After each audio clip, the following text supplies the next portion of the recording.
Assalamualaikum warahmatullahi wabarakatuh. Kembali lagi di channel R Widyastomo dengan saya Rifki. Pada kesempatan kali ini saya ingin memberikan tutorial bagaimana cara untuk memasang rem model V-brake ya teman-teman. Nah, untuk pertama-pertama kita mengetahui dulu ya teman-teman, di dudukan untuk model V-brake ini biasanya ada 3 lubang ini, 1, 2, 3. Nah, ini kita masukkan besi yang ada di rem V-brake itu, kita masukkan yang ke tengah ya teman-teman. Kalau kita masukin yang paling atas, dia memberikan tegangan yang terlalu kencang. Kalau di tengah normal, kalau di baling bawah itu dia terlalu kendur teman-teman, nggak ada tegangannya. Ini saya langsung contohkan ya. Nah, ini apa sih ini maksud besi? Nah, ini besi, di sini ada besi nih teman-teman. Nah, ini besi kecil yang di sini nih. Nah, kita masukkan ke yang bagian tengah nih. Nah, kita masukkan besi kecil ini ke yang tengah ya teman-teman. Nah, untuk memulainya kita kasih grease dulu ya teman-teman di sini supaya dia bisa berputar secara bebas. Kasih grease dulu. Nah, oke. Nah, jika sudah, kita langsung masukin ya. Ini ke posisi yang tengah. Nah, ini remnya kita harus kendorin dulu. Kita kendorkan dulu supaya dia bisa masuk. Nah, seperti ini.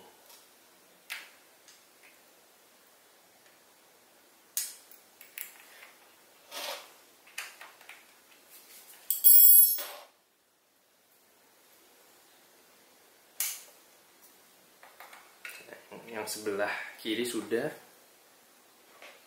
Lalu kita baut yang sini. Kita baut.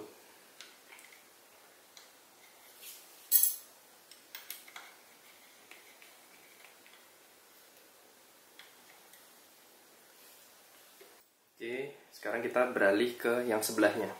Nah, untuk sebelahnya sama, kita kasih grease dulu di bagian ininya, dudukannya. Dikit aja.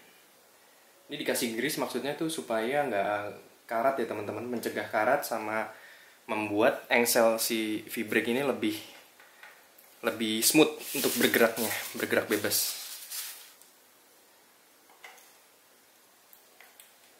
Nah, oke. Terus kita luruskan sepatu dari rem ini. Oke, kita pasang bautnya.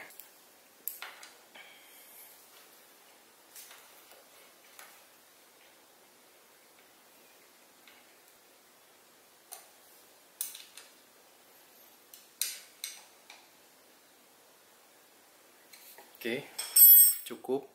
Nah, ini posisi V-brake-nya sudah terpasang ya teman-teman. Nah, sekarang kita masukkan kabelnya. Nah, untuk kabelnya ini kita harus menggunakan namanya brake noodle ya teman-teman, brake noodle. Nah, ini namanya brake noodle. Ini buat sambungan ke nanti ke sini. Di sini. Nah, di sini. Bersama brake boots, karet berupa karet. Ini gunanya supaya biar debu itu nggak masuk ke dalam sini. Nanti tutup gini. Nah,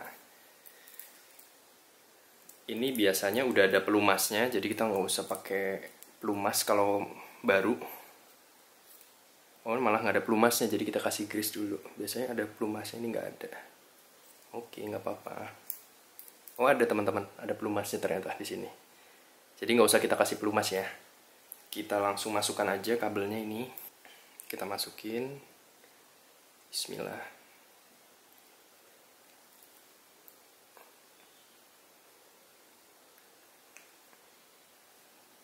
Nah, ini kita tarik. Nah, ini udah masuk. Sekarang saatnya masukkan ke sini, ke rumahnya. Nah, cantolin ke situ. Nah, jika sudah, kita masukkan brake bootnya ini untuk mencegah debu masuk ke dalam brake noodle ini ya.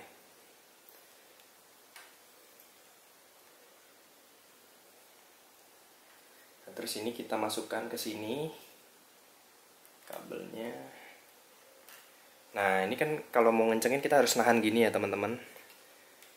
Ini bisa disiasati dengan menggunakan tang, ditahan di sini, tarik terus dikencengin, atau bisa juga dengan alat khusus. Jadi saya pakai namanya Ford Hand Pliers. Ini buatan Ice Tool. Ini gunanya buat narik tegangan kabel ya teman-teman. Nah seperti ini kita tarik. Nah ini buat nahan. Nah sambil kita tahan, kita bisa ngencengin ini teman-teman.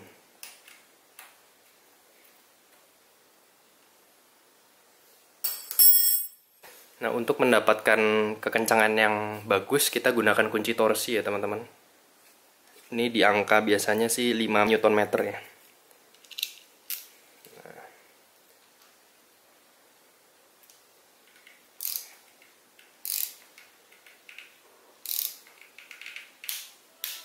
Nah itu tandanya udah oke, kenceng. Oke, kita bisa lepas sekarang. Kita tes untuk ngerem ya teman-teman.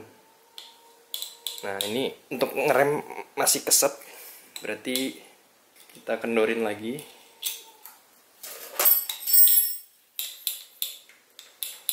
Nah teman-teman, jika dalam posisi ini yang gerak cuma sisi sebelah sini atau sisi sebelah sini, kita bisa setel bautnya teman-teman. Nah ini di sebelah sini ada baut nih. Nah ini bisa kita, karena ini yang main yang sebelah sini, ini jadi kita bisa kendorkan dikit teman-teman. Kita kendorkan. Nah kita tes lagi coba. Oh, masih. Nah yang sebelah sana juga udah mulai mainnya. Kalau di sebelah sini nggak mau main, ini kita kencangkan teman-teman buat nambah tegangan dari per. Kita putar ke kanan. Nah kita tes apakah udah gerak sama. Nah ini geraknya udah sama ya teman-teman. Nah ini berarti udah oke. Coba kita tes. Nah ini udah oke teman-teman. Nah untuk proses finishing kita kencangkan pakai kunci torsi. Baut-baut yang tadi kita kencangkan di sekitaran 5 Nm.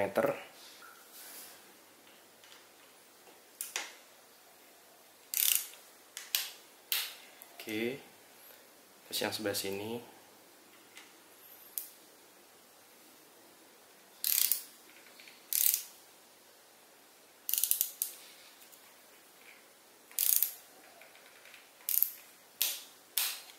Oke, terus yang sebelah sini.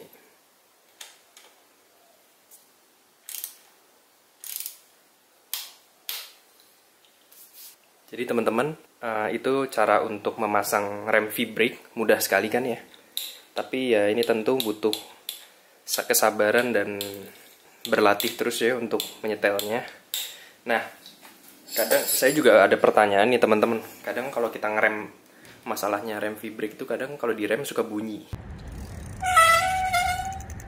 Nah itu kenapa? Nah karena ini kampasnya terlalu deket sama ini teman-teman. Jadi kalau kampas itu kita harus madepnya tuh agak, yang bagian ini kan ada bagian depan, bagian belakang. Nah bagian depan itu harus lebih maju dibandingkan bagian belakang. Jadi posisinya agak ngebuka gitu teman-teman yang bagian belakang. Nah itu supaya rem, kalau ketika direm jadi dia smooth ya teman-teman, zut zut gitu. Jadi nggak bikin bunyi. Yang bikin bunyi itu karena itu teman-teman, karena ini rak yang depan sama belakang rata. Jadi nggak boleh seperti itu sebenarnya. Ini saya tunjukkan ya teman-teman.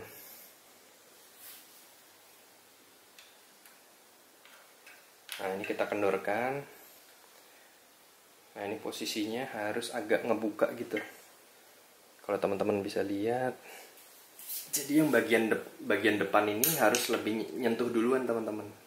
Nah seperti ini. Nah jadi yang bagian belakang itu kampasnya ada gap sedikit teman-teman. Mungkin agak nggak kelihatan ya di kamera, tapi ini kelihatan kok. Nah terus kalau udah finishing kita kencangkan pakai kunci torsi lagi sekitar 5 Nm.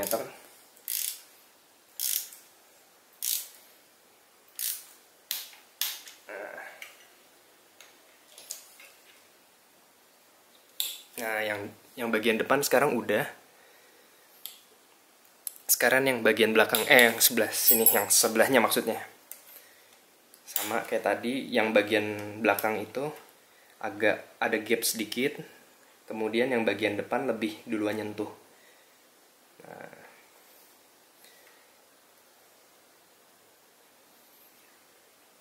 ini cara ini tuh supaya ketika kalau di rem tuh nggak bunyi teman-teman, set gitu. Kadang permasalahannya rem V-brake tuh di situ. Nah, ini kita kencangkan.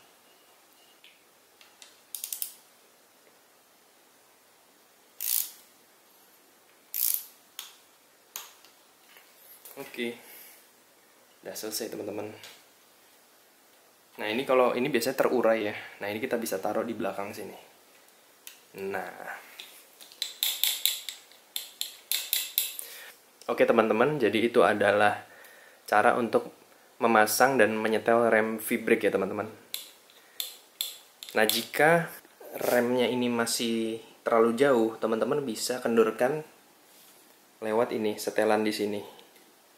Kalau ada misalkan terlalu dekat atau terlalu kencang, bisa disetel lewat sini.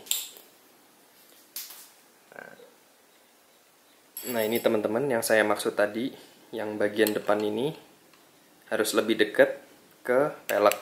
Yang bagian belakang ini harus agak ada gap teman-teman, jadi posisinya miring gitu. Itu supaya kalau direm nanti nggak bunyi teman-teman. Oke, mungkin itu sedikit dari saya cara untuk menyetel rem V-brake. Semoga bermanfaat, dan jika suka dengan video ini silahkan klik like, subscribe, dan komentar di kolom komen ya teman-teman kalau ada pertanyaan. Oke, sampai jumpa di video selanjutnya. Assalamualaikum warahmatullahi wabarakatuh.